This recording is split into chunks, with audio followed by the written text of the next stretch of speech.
नमस्कार, मैं नितिन बोरा सुरागी लाल news channel से। जैसे कि ठंड आ चुकी है और दिसंबर का महीना चल रहा है, लोगों को जिस तरीके से ठंड का इंतज़ार था, तो वहीं देखें दूसरी तरफ व्यापारियों को, ग्राहकों का इंतज़ार है, क्योंकि इस बार नवंबर में ठंड बिल्कुल नहीं पड़ी है, तो व्यापारियों को काफ़ी नुकसान हुआ है। तो आइए अब हम जानते हैं कि इस विषय पे व्यापारियों का क्या कहना है। ये इस बार नहीं, पिछली बार भी हुआ था। पिछली बार भी मौसम परिवर्तन के कारण हो रहा। हर एक दुकानदार ने इस बार बल्कि ज़्यादा सामान मतलब दुकानों में डाला था, क्योंकि अब पे गर्मी पड़ी थी तो लोगों ने सोचा कि अब पे ठंड भी अत्यधिक पड़ेगी, क्योंकि बर्फ़ ही इस वक्त इतनी बड़ी, तो लोगों ने अपने कम से कम इतना माल अपने से बाजार, लोगों ने बैंक से ब्याज ले लेके मतलब लोगों ने अपना माल बढ़ा, लेकिन बिल्कुल भी खाली पड़े हैं। बिल्कुल दुकानदार ऐसे बिल्कुल खाली पड़े हुए, कोई बिक्री नहीं है इस बार। बल्कि सालक भी इस बार अच्छा था शादियों का, लेकिन जो लोग हैं वो अपना आते हैं और अपने जो मतलब की चीज़ होती है वो लेके चले जाते हैं, या तो पैसे नहीं है क्या है। इस बार माल आपसे इसमें बहुत घाटा होगा व्यापारियों को। पिछली बार तो ऐसा था ना कि कोरोना का वो भी चल रहा था, तो इस बार एक कस्टमर निकला ही नहीं था। तो इस बार लोगों को एक कोरोना के ख़त्म होने से अत्यधिक दुकानदारों को वो थी कि इस बार ज़रा बिक्री अच्छी होगी, अपने व्यापार अच्छे चलेंगे, लेकिन नहीं, ऐसा कुछ नहीं। इस बार जो व्यापारी वर्ग होता है वो हमेशा कभी भी सीज़न आने से पहले अपनी खरीदारी कर लेता है, क्योंकि सीज़न के समय माल महंगा हो जाता है। वो पहले एडवांस में अपने सामान की बुक कर लेता है और ले आता है। लेकिन इस बार देखा जा रहा है कि नवंबर में ठंड है वो कम पड़ रही है, जिसकी वजह से व्यापारियों का सामान घरों में पड़ा हुआ है, अपने गोदामों में रखा हुआ है, उसकी बिक्री बहुत ही कम हो रही है। अब बिक्री कम हो रही है तो व्यापारी वर्ग इस समय बहुत परेशान है। इस साल जो है पिछले साल की तुलना में साल 80% काम नहीं, बहुत इस सब व्यापारी घाटे में। हम लोगों को काम नहीं चल रहे बिल्कुल भी। जो गर्म माल बिकना चाहिए था, अभी तक इतनी गर्मी में तेज़ी है कि माल बिक ही नहीं पा रहा है। सारा माल ऐसा ही पड़ा हुआ है, 1-2 पीस रोज़ के बिक रहे हैं बस। अगर इससे होता है क्या, गुजारा करना बड़ा मुश्किल पड़ गया व्यापारी। इस बार पिछले साल से और बदतर हाल है। पिछले साल इससे बेहतर था, लेकिन इस साल तो उससे पिछले साल से गया गुजरा साल जा रहा है। माल की बिक्री नहीं है बिल्कुल, सेल बहुत डाउन जा रही है, ग्राहक बहुत कम है। दिसंबर में ठंड पड़नी थी, दिसंबर में पड़े तो माल रुक जाएगा, फिर मुश्किल पड़ जाता है। जनवरी में ठंड पड़ेगी लेट हो जाता है ना, फिर कहता गर्मी आ जाएंगी तो उसमें नुकसान हो जाता है। पिछले साल से ये है कि पिछले साल माल भी कल पहले भी लेट पड़ी थी पिछले साल, उसमें नुकसान नहीं हुआ। अब यदि दिसंबर में ठंड पड़ती है तो जनवरी तो भी माल सही बिक जाएगा, फिर लेट हो सकता है या नहीं। माल तो पहले ले लेते हैं, गर्म माल पहले ले आता है 2-3 महीने पहले, यानी जून जुलाई में। देखते क्या बताइए, आप खाली पड़े हुए हैं, कोई बिक्री नहीं है, कुछ नहीं है, बहुत परेशानी पड़ रही है। वहाँ तो लेन देन नहीं हो पा रहा है। यह है कि जो माल जैसे आ रहा है ऐसे बिकेगा, क्या खाना बताओ, बेचना बढ़ गया है, जमा बेचना बढ़ गया है, लाना बहुत कम है, कम से कम 40% कम है पिछले साल से, बहुत ही कम हो रहा है। कि जो दुनिया में अभी तमाम तरह के शोध होने के बाद एक बात सामने आई है कि धीरे धीरे जिस तरह से प्रकृति का व्यवहार बदला है और जिसे हम क्लाइमेट चेंज और जलवायु परिवर्तन कर रहे हैं, उसका एक चिन्ह ये भी है कि औसतन गर्मियों के दिन बढ़ जाएंगे और ठंड उतनी नहीं पड़ेगी जितनी पड़ती थी।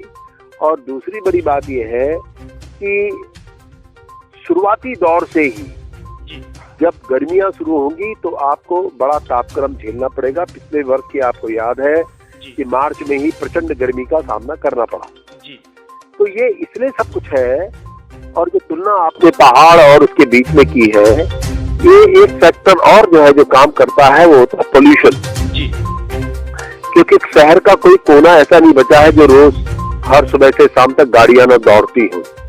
जब इस तरह से गाड़ियां दौड़ रही हो तो आप देखिए कि जो पॉल्यूशन लेवल है वो हाई होगा, और जब भी पॉल्यूशन लेवल हाई होता है तो एनर्जी को कंज्यूम करता है और वो औसतन तापक्रम को बढ़ने देता है। जबकि पहाड़ों में अभी भी, क्योंकि अभी लेवल ऑफ पोल्यूशन वो नहीं है जो पहले था, और अगर ये है तो इसलिए आप यह महसूस करेंगे कि पहाड़ों में अभी भी स्थितियां फिर भी वही है जो पहले होती थी।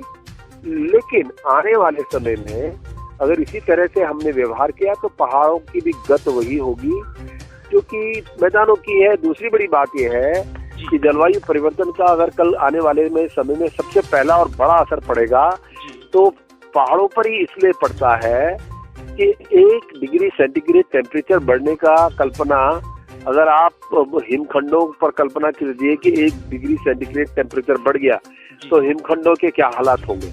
तो ग्लोबल वार्मिंग का जो सबसे बड़ा असर दूसरा जो दिखाई देगा वो फ्लैश फ्लड के रूप में दिखाई देगा।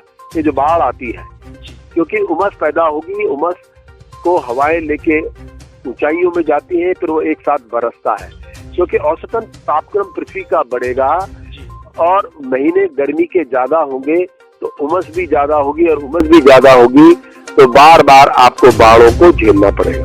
तो सर ये एक चिंता का विषय है सर? अरे चिंता का विषय तो है ही। आप पूरे परिवर्तन अगर क्लाइमेट में कर रहे हैं, आपकी खेती बाड़ी से लेके आपके मेटाबॉलिज्म से लेके स्वास्थ्य को लेकर के पानी के हालातों को लेकर सब पर सीधा को प्रभाव पड़ेगा। सीधा सा सरल सी बात है। औसतन तापक्रम अगर बढ़ता चला जाएगा तो एवोपरेशन भी होंगे, पानी भी गायब होता चला जाएगा, और हो ही रहा है। प्राणवायु पे तो संकट आ ही रखा है। ये तो सबके सब किसी भी हालत में बेहतर नहीं समझे जा सकते। जी सर, जिस तरीके से सरकारें जो हैं प्रकृति को लेकर अवेयरनेस भी करती हैं, चाहे सामाजिक संगठन हो वो भी अवेयरनेस करते हैं, लेकिन सर धरातल पर इसका कोई रिजल्ट नहीं मिल पाता सर। तो सवाल ये है कि धरातल में बसने वाले लोग अगर उनमें से कुछ ही सांस लेते हो, कुछ ही पानी पीते हो, या सरकारी पानी पीते हो, या स्वयं सेवी संगठन ही प्राणवायु लेते हो, तो ये माना जा सकता है कि कुछ है। जब धरती में हर व्यक्ति इसी दौड़ में है कि उसका जीवन कैसे बेहतर हो, उसकी जीवन शैली कैसी हो, वो चाहे किसी भी स्तर का व्यक्ति है, अगर वो प्रकृति को भोगता है तो वो बराबर का दोषी है।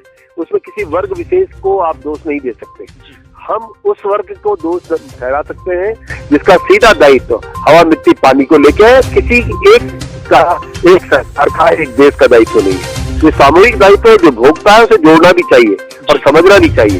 इसलिए मैं समझता हूँ कि ये एक सामूहिक गलतियां हैं जिसका जो हम कर रहे हैं, और सामूहिक आत्महत्याओं की तरफ भी बढ़ रहे हैं। इसको आप ऐसे समझिए। सर, चूंकि आप एक पर्यावरणविद हैं और आपने पर्यावरण के क्षेत्र में भी काफी वर्क किया है, बहुत उत्तराखंड को बहुत करीब से जानते हैं आप सर, तो किस प्रकार से सर एक आप अपने संदेश में क्या कहना चाहते हैं? मैं यही कहना चाहूंगा कि अब भी समय है, समझ जाइए कि प्रकृति ऐसी चीज है कि वो किसी एक पर दोष नहीं मरेगी, वो एक साथ सबको लील लेगी, और प्रकृति ने हमेशा ऐसा ही किया है।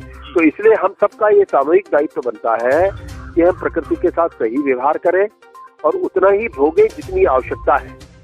हमारी जो प्रवृत्ति है कि जोड़ो भी, भोगो भी, और उसके प्रति हम गंभीरता न रखें, यही हमारे लिए सबसे बड़ा आने वाले समय में संकट और कष्ट होगा। उत्तराखंड की खबरों से जुड़े रहने के लिए आप हमें सभी सोशल मीडिया प्लेटफॉर्म्स पर सब्सक्राइब, लाइक और फॉलो कर सकते हैं। धन्यवाद।